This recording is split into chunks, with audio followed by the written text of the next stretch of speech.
So the thing with Ashe is just if I switch from Soldier to Ashe, I need to keep my distance. I really need to keep my distance. Welcome to today's video. Hope you are having a great day. Welcome to today's self-VOD review. Still on Sojourn. We will transition into VOD reviewing hit scans in general from this channel. And I think I will create an additional playlist. So if the videos stop coming to this playlist, check out the other playlist. Because we will, since the last Soldier nerf, and we think that there might be more nerfs coming to the Mercy, to the Sojourn, to the general playstyle, and so also some meta shifts. That way we will kind of also integrate more Ashe gameplay and more Tracer gameplay, mainly when we dive. This will be our main base, Ashe, Sojourn, Tracer, and a little bit of Widow here for initial snaps, a little bit of other stuff there. But yeah, with all that said, let's go over to actually our VOD review. So we have won quite a lot, as you can see, but we will of course still find a game that we can actually VOD review. Yeah, I think Midtown, the second ramp, is always a hot topic. How do you actually clamber the stupid ramp on the second point of Midtown? And I think this time I will actually pin and share these VOD reviews. So if you want to also see this game on yourself, you know, want to follow all along, this is the code 56Q63C. Just copy it into your replay browser, click on import the code, watch the game yourself. Then you can watch not only me, but also how did my teammates fare. This is now a Plat 1 game. So we have won 7, so we were Plat 1, then we won 7, lost 2. So we should be kind of high in Plat 1, so close to Diamond, but not quite Diamond yet. Okay, so this is the level you can expect here. If you want some examples of how other players play on this level. Okay, with that said, okay, as you can see at the top, we played with King Tracy. And of course we start as an aggressive Widow. Because that's what we do now. We start with Widow. And then we press tab at 15 seconds, or when we have 30% ult charge, and then we think about what we want to actually play this game. Do you want to see the shot? The shot was garbage. And total garbage as Widow is only really a spawn sniper. There's nothing intended. The thing is, you have 30% of ult charge you keep when you switch characters. Widow out of spawn has basically no risk because you spawn instantly. But if you get a kill, the enemies have a longer respawn because they have a longer way to walk. So the chance that you get value out of this Widow is quite high. Okay, so with that said, we see a soldier on high ground. We get randomly blocked by stuff, so we miss. We try again. Because players on this level don't respect Widows, so they just repick. We nearly got some value, we hear the Reaper, so we're kind of hesitant. But we decided that this Reaper is not in fight yet, so we can just ignore him. He's not in fight. Like, he's too scared to run straight onto Widow. We warn our Anna in voice chat.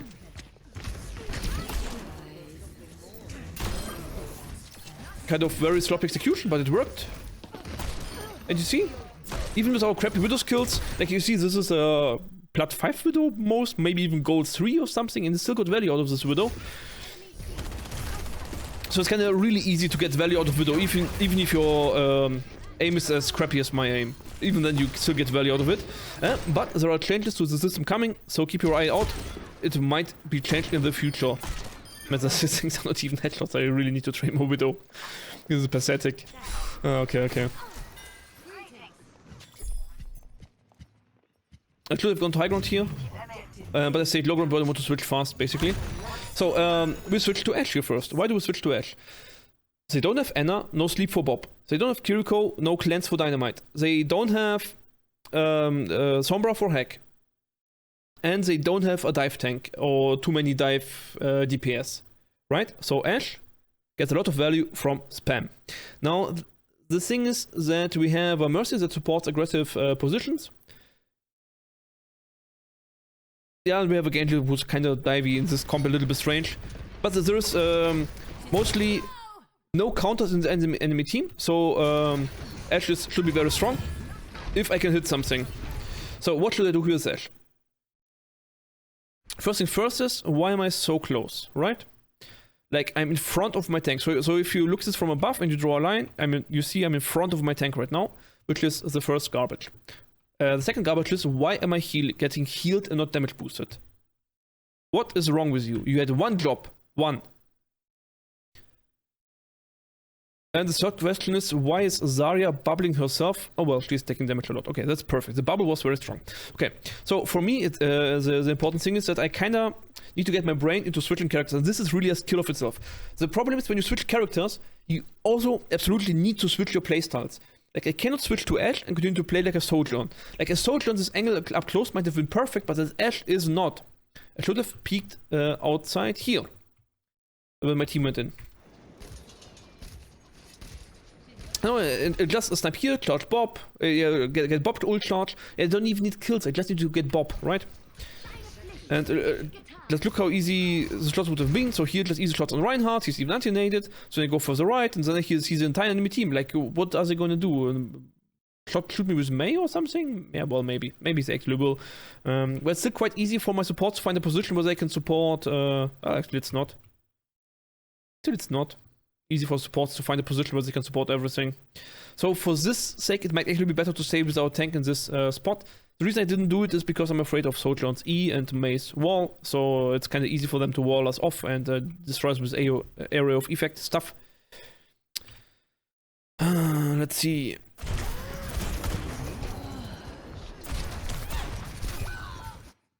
Okay, you get headshot by the Mei. But was it really a mistake? Let's watch this again.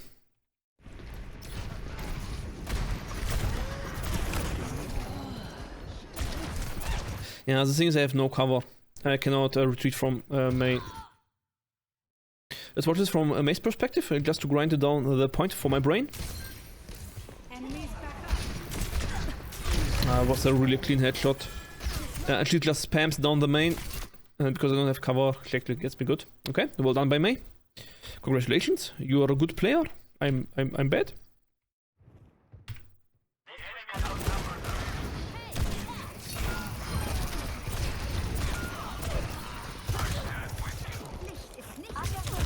Here I could die faster, but with Ashe I just did ult charge. I don't care about teamfight status and such things, I just did ult charge. I don't have a counter for my ult.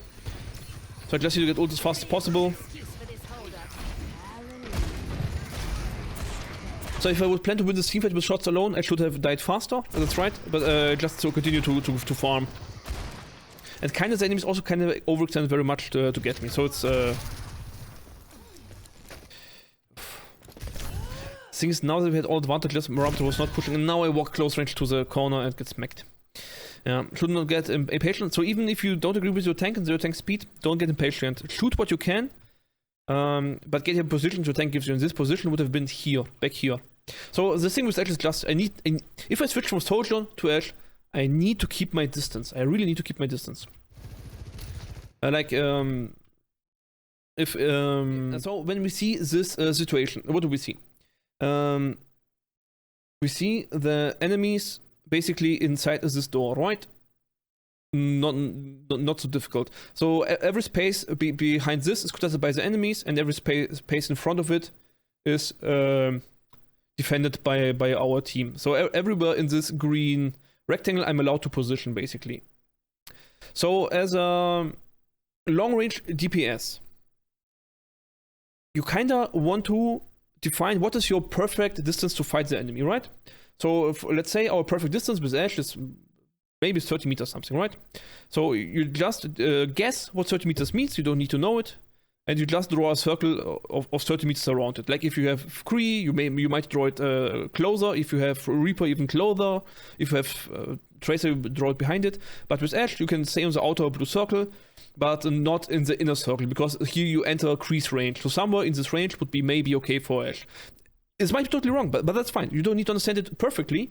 You just define for yourself what distance you want to play against this enemy team, right? And they have like this Moira Mei, which are kind of very strong on close range, and the Sojourn, which is also medium range, and Ryan, which is melee range.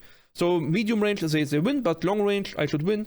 So which positions am I allowed then to use within this green circle? Well, use this thing as cover. Use the fire truck, which might be a little bit too far away, okay? So maybe this stairs as cover then. So this area then looks like perfect for us, right?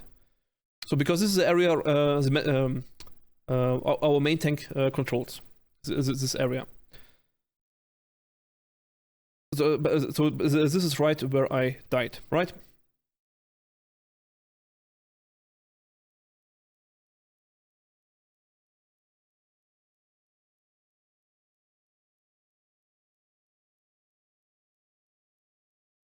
Yeah, too many buttons. Okay. So let's look back. So here's our tank. He goes forward, he goes back. Here's Genji, he goes forward, he goes back. So you see how Ramatra and Genji both fight inside this smaller blue circle, because that's their range. But now the reason is, what am I doing here? Right? What am I doing? Now, if you look at this from this angle, like imagine I would have just stayed here on this stairs. Look at the targets I would have gotten for free. There's a low HP Sojourn, one shot headshot range, a Mei just dancing there, easy hit now, can be killed. Now nothing, but my team is also not aggressing, so there was again some support I can pressure. There's a Reinhardt I can shoot. Right, so many easy targets, and I just stand here and shoot, and none of them would have had an easy time shoot me, because every time they peek here, they also peek the Anna, they also peek the Ramatra, they also peek the Mercy they do not fear too much. Right, but every time they peek more than just they also peek the Genji here. So every time they peek me, they peek a lot, but I can just isolate targets very easily, just go left and right, up and down, and you get kind of easy shots here, okay? So that's why I died here. I need to get more respect for range and just give my tank the time to actually find his positions. But this is now all garbage because we are down one teammate and now no one can push and no one can do anything. And we basically keep staggering here in.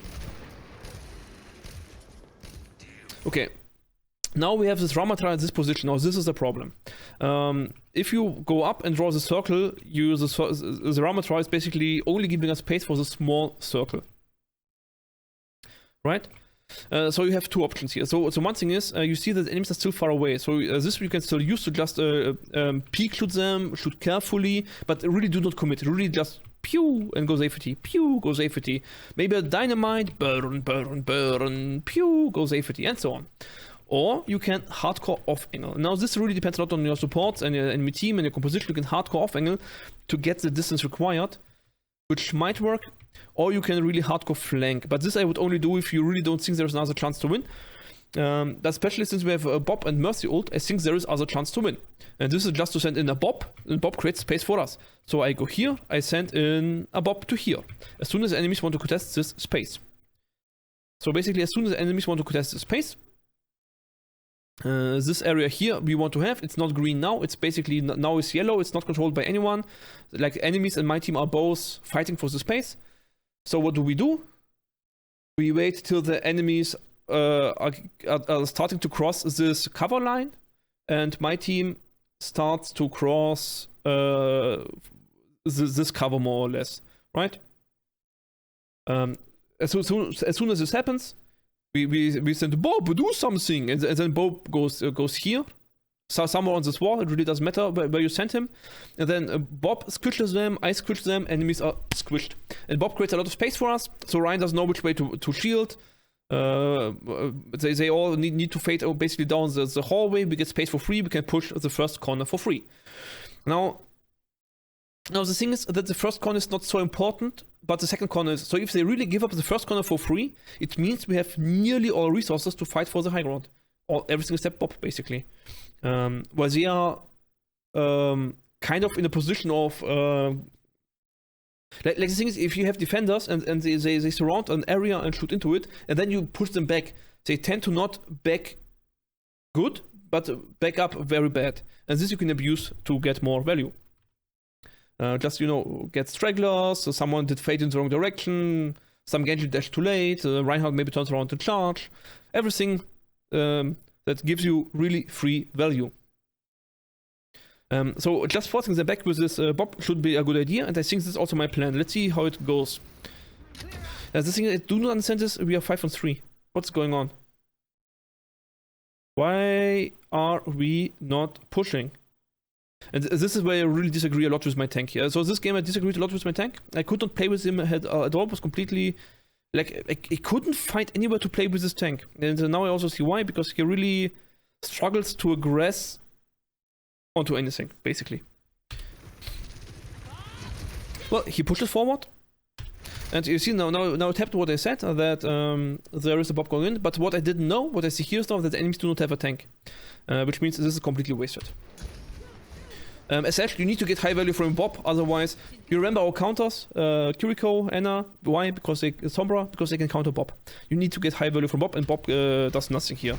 We told Bob to do something, but instead he does nothing. Well, he gets something done, so it was not the worst. The enemies actually get this, collect this high ground by investing ults, so it's somewhat okay.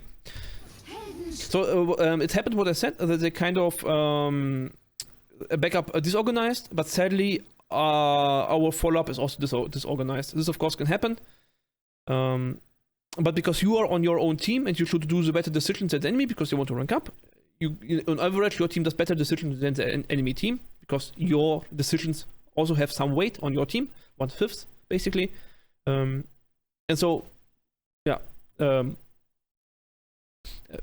trying to provoke errors from enemies is better. And then you're just unlucky if your team also just falls into the same traps that you wanted to set for the enemies, basically. But still, what happens is that, of course, they shatter while having both supports not available and the Sojourn. So, which means this could have been actually won. But it is not. There's rest. Why is this not won? Let's see. Could we have won this one? I think not, because I also follow my tank, right? Fail my dynamite execution. Here you see where you don't need to blow up every dynamite. People randomly fall inside. Yeah, so basically we just get shattered and clapped, right? Because we basically follow here our tank. And now the thing is, I considered this as safe space because my tank was there. But I actually was tunnel visioning into the tunnel. well, yeah, I tunnel visioned into the tunnel and did not check what's dropping from top, right? Always look above your head. If there is some stupid bird sitting and you are eating, you know that's not going to end well for you. And that's what happened here. There was a stupid bird and the bird is crapping into your food. So don't do that. Look up sometimes. It's sometimes can save your life, but when you look up, remember to close your mouse. That's very important. Okay? I didn't close my mouse. Honestly, I am only surprised that I did not get killed instantly by this shatter. That shatter should have been 200 damage into my face. Okay. So basically, if I would have went up here, I could see the same tunnel, the same sightline, still in a good distance for Ashe, and I could get the same value with less risk. Right? Right? You see it? How this is exactly the same sightline, the exact same angle, but I can retreat, I can jump down, I cannot hug walls easily and see something. I cannot get shattered. They don't have dive characters. What are they gonna do? Right? And this is the exact same view as this one. You see how there's nothing I can shoot more because I'm down here? Nothing? So I've just stayed patient. And you know, when my tank crossed this corner, I kind of followed him in his tracks. But instead, I should think that my tank is a fixed point and rotate around my tank. So, how does this look like? So my tank was here, and here's my fixed point. So again, I draw my range line, my range circle, which goes like this. And so, which means if I come in from this side, you see it in the bottom, I think you can see it. If I come from this side, right, I do not go directly, because you see how this changes my distance? No. I go around here, and then peek from here. Right? This green line is not where I work, but it's where I shoot. Right? I will stay at this point, because from here to here, this is my working radius. So where my tank was initially, not where he is now. Of course, he ran forward, so then I could follow him. But you see, I do not cross corners close. I cross corners far.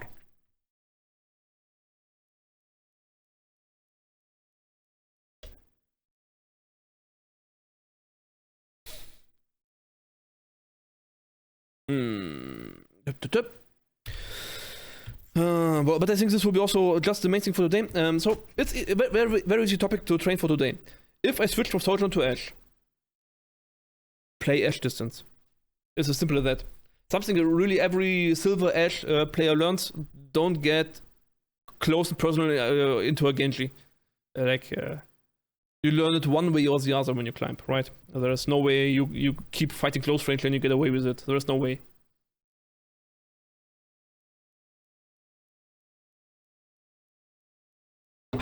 Okay.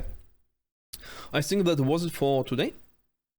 I know it's kind of a very short watch review, but we had such an obvious mistake that we do not really need to inspect it longer. Like, this is somewhat better because it's a little bit longer, but look at this. Exact same sightline. I see the same, right?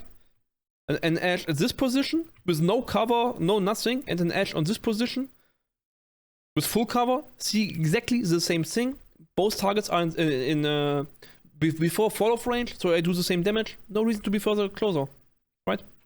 And I can skip through this video. I'm sure it will be also the same. Okay, so this is where I say thank you very much for watching. Hope you enjoyed the small, short Ashe watch review instead of the social watch review. Hope you do not mind. If you do, feel free to tell me in the comments. If you still want, oh no, I want my social, I'm still learning this. Okay, write it down, and I will continue the show. Otherwise, I will review hit scans instead of Sojourn in general.